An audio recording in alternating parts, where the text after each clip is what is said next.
There are many different engines on the Fat Controller's railway. And there are many different sounds. Let's listen to some of them. Thomas is a steam engine.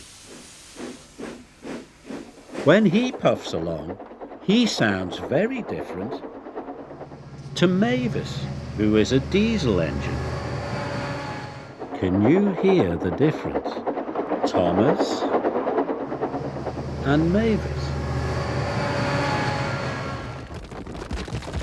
When Thomas collects coal from the coal yard, the coal sounds very different to the gravel Mavis collects from the quarry. The coal, the gravel.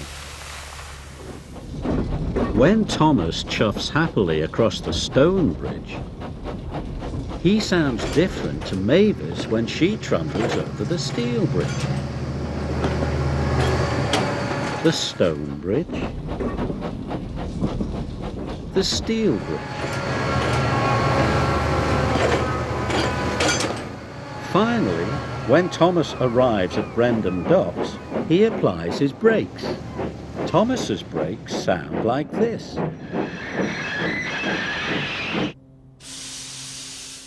Whereas Mavis's brakes sound like this.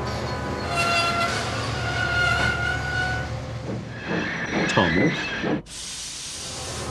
and Mavis. On the island of Sodor there are always so many different jobs to do, and also many different sounds to hear.